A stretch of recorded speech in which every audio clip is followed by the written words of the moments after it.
If you only had 2 hours to work today, what tasks would you do to bring in some money? As a business owner, you already know the value of time. No, we don't have to go over that. But are you using your time strategically to give yourself the best ROI? Today, we're going to talk about what your profitable activities are, how to eliminate distractions so you can create a massive impact in a very little amount of time.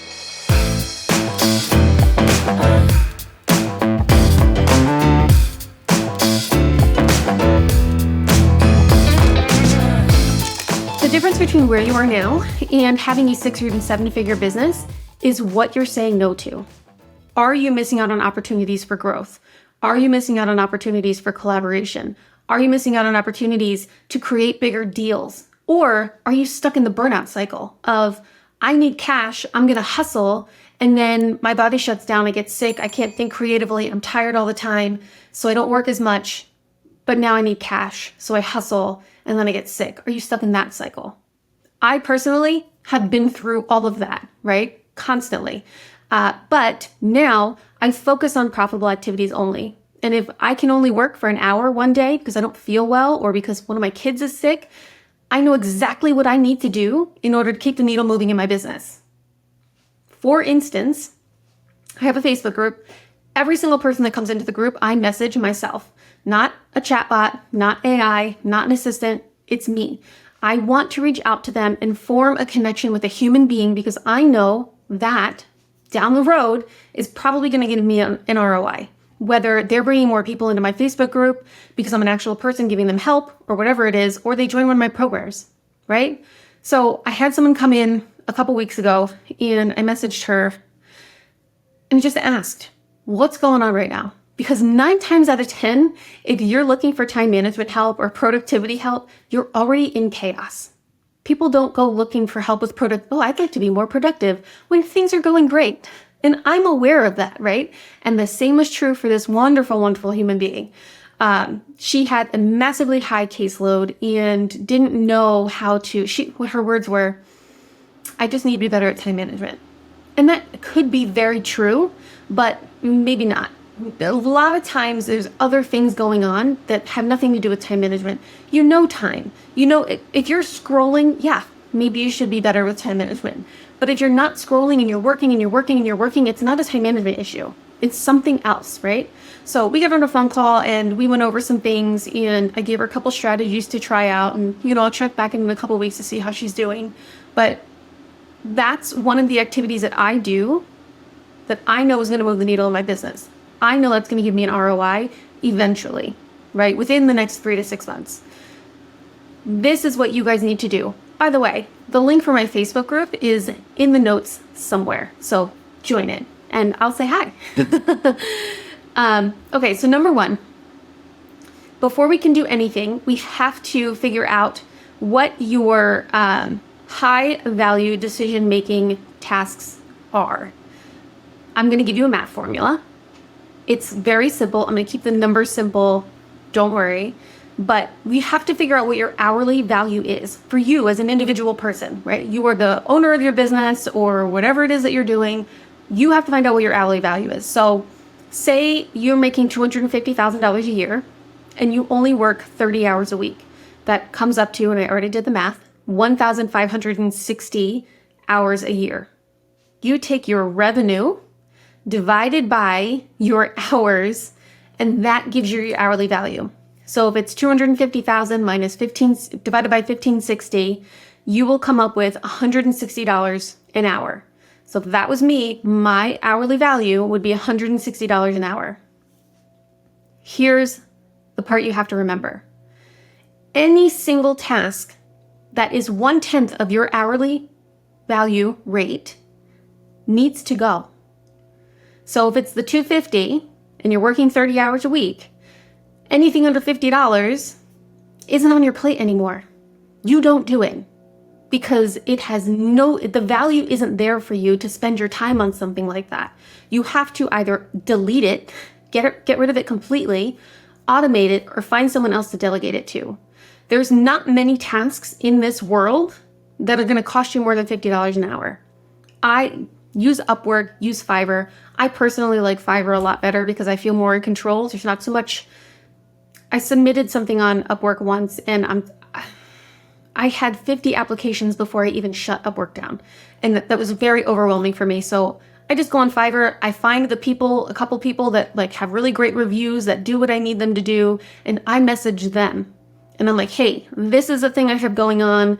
This is what I think I need. Ask me questions. And I pick somebody based on their responsiveness and their responses to their questions, right? And you wouldn't believe how inexpensive things are. For some reason, I just thought everything was going to cost me like $1,000. And that's not true. It doesn't do that, right? So know your hourly value and use that when you write out your tasks. If you're responding to emails, don't do it anymore. Okay? Somebody else has to do that for you. So I don't respond to emails and it's just me here, right? I respond to them every couple of days. That's just how it goes. It is what it is. Okay. So what are some of your high value tasks? I told you that mine are 100% my Facebook group. Anything where you are doing client facing, if you're nurturing current clients, if you're doing sales calls. I have been in so many groups where other group members are amazed that the person that runs the group, the coach, the whoever, is the one that's on the sales call.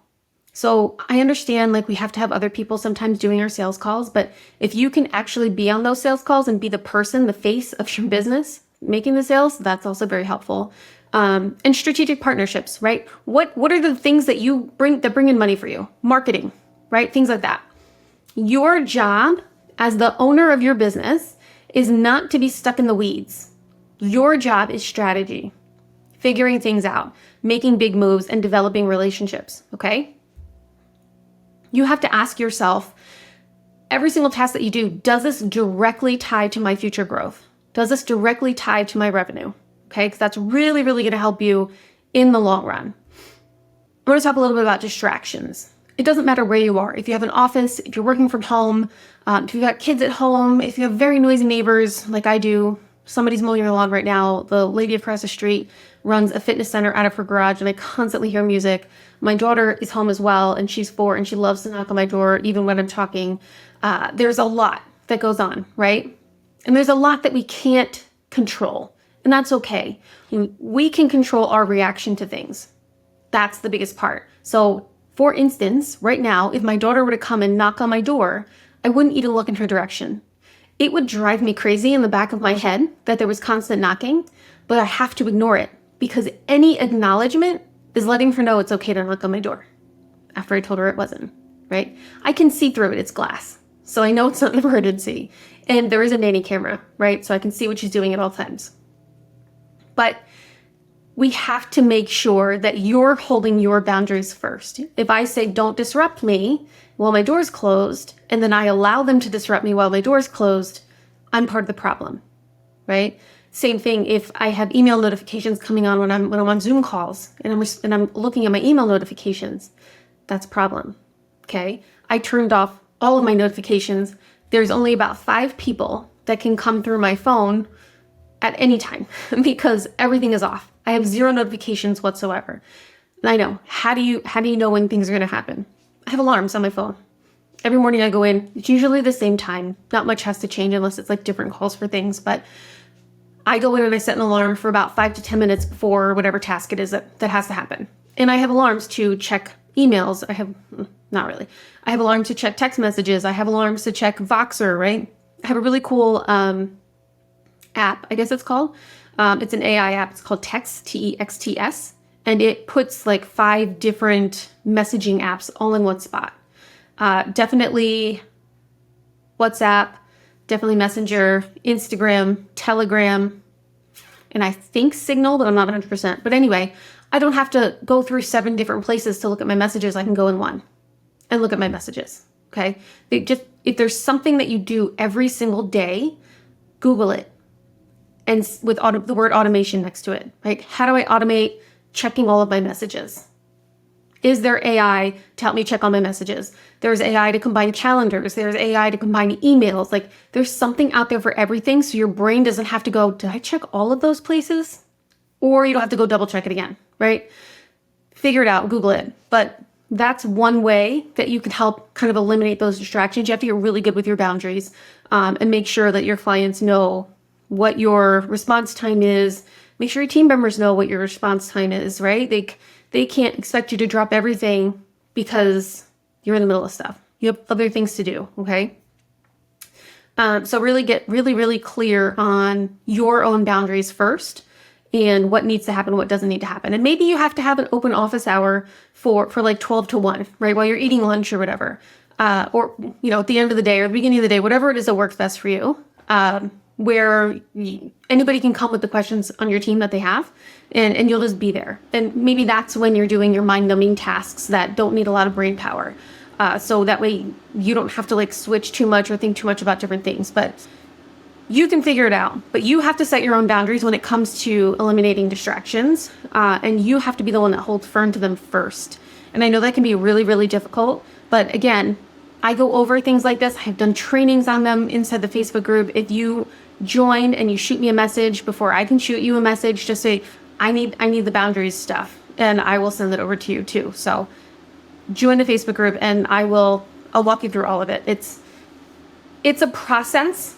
One, because we're changing, right? So it's hard for us because we have to learn something new, but also the people around us have to learn that we're doing something new as well. So it's kind of like a multiple process for everybody involved, but you can get through it, I promise.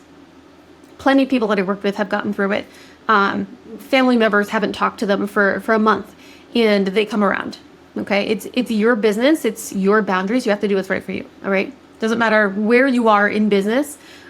I know you can get bogged down with the day-to-day, and that's a big one, okay? All right.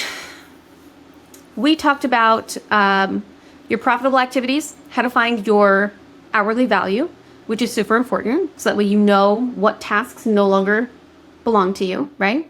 Definitely eliminating distractions, and when you get all that together, you have so much more time to be able to create the impact that you want to create. Imagine focusing on those specific 2 hours that create the ROI in your business every single day. Because if you're not already doing it, what difference would that make for your business? It'd be pretty big, right? Okay, that's all I have for today. Like I said, I would love to see you guys in the Facebook group. So come on in and say hi, and we'll see you next time.